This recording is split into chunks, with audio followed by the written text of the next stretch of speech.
pompiers, j'écoute. Qu'est-ce qui se passe exactement? Il réagit pas, il est froid? Ok. Vous n'arrivez pas à lui bouger la main? D'accord. D'accord. Bah écoutez, on arrive madame, hein, ok? Allez, au revoir.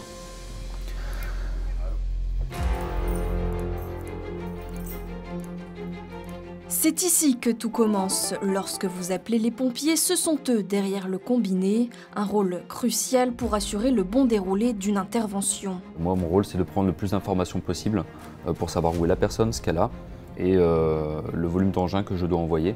Ce ne sera pas la même chose si c'est un accident de circulation, par exemple, ou si c'est un malaise en pleine rue, ou encore si c'est un incendie. Forcément, il y a des trains de départ qui seront affichés. Et ensuite, voilà. Me débrouiller pour avoir le maximum d'informations possibles à donner à mes collègues et les bons conseils à donner à la personne.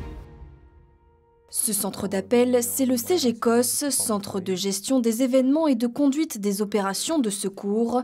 Objectif, conduire les opérations et gérer le déploiement et les camions en intervention, et ce, en un temps record. Tous les 18, 112 et 15 qui sont émis en principauté arrivent ici. Les pompiers ont 2 minutes pour partir et l'objectif qui nous est donné par le gouvernement, c'est qu'un engin de prompt secours, de première intervention, soit présent sur les lieux de l'intervention moins de 7 minutes après le décroché.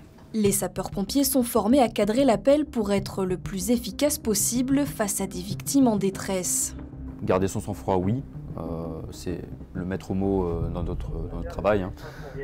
Après, voilà, savoir que les pompiers qui sont ici ont tous un passé opérationnel. Donc voilà, il y a de l'expérience en amont, il y a voilà, une formation qui est de qualité pour pouvoir justement répondre à ça. D'accord. Vous ne savez pas où vous êtes du tout, là, le numéro, enfin le nom de la rue?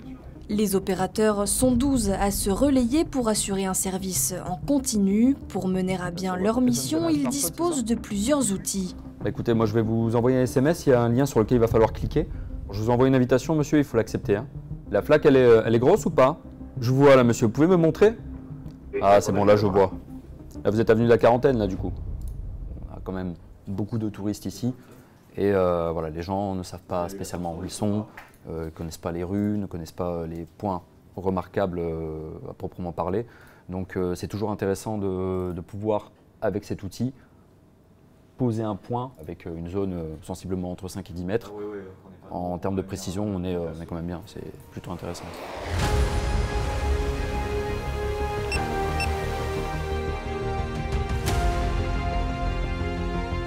Le drone fait aussi partie de ses atouts pour visualiser une zone d'intervention et déterminer le dispositif nécessaire. Une fumée qui se dégage, le drone va être prépondérant et très intéressant dans le sens où on a un visuel directement dessus. On voit la couleur des fumées, on voit comment ça se dégage, on voit l'endroit où ça se trouve. C'est un outil très intéressant pour la réponse opérationnelle.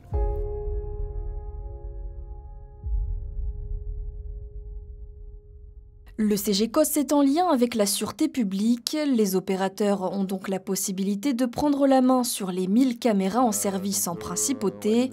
L'idée, c'est d'avoir les yeux partout. Il nous donne l'autorisation d'avoir la caméra sur un point donné. Et donc il me donne également donc, le visuel, la possibilité de la gérer. Donc si j'ai envie de déplacer la caméra, je peux le faire. Si j'ai envie de zoomer, également. Et ça peut être intéressant dans le sens où voilà, on a vraiment un visu sur l'intervention. Oui, madame, c'est les pompiers? Oui, vous nous avez appelé, vous avez déclenché l'alarme, vous avez un problème? Les personnes âgées un peu isolées donc, bénéficient de systèmes chez eux, donc, qui sont soit des montres de détection de perte de verticalité, soit des boutons d'alerte, soit des détecteurs incendie ou des détecteurs de monoxyde de carbone. Nous disposons de toutes les clés de tous les appartements. On a un système sécurisé pour savoir qui prend la clé, qui la récupère, ce qui nous évite d'arriver, de casser les portes ou de casser les fenêtres et d'accéder directement à la victime. C'est bon, c'est parti.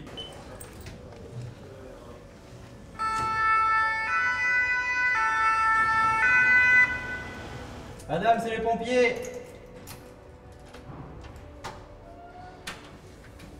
Bonjour madame.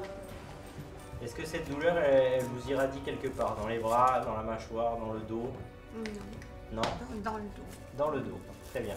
L'autre principale mission du service, c'est d'assurer une veille. Le superviseur analyse différentes données pour toujours avoir un temps d'avance. Et si une intervention hors norme se présente, il déclenche alors le centre de gestion des opérations importantes. Oui, Major, bonsoir, le superviseur. Pour vous prévenir qu'on est confronté à un feu d'appartement au Millefiori, au 34e étage. Le chef de colonne est engagé. Du coup, il y a une montée en puissance qui se fait avec le rappel des 2 opérateurs. J'aurais besoin de vos services au CGCOS. Ah, Alex. Ça va une grosse opération, un gros feu au Millefiori. Julien, le second opérateur est là, vous faites la passation. Et comme ça, tu peux armer le CGOI.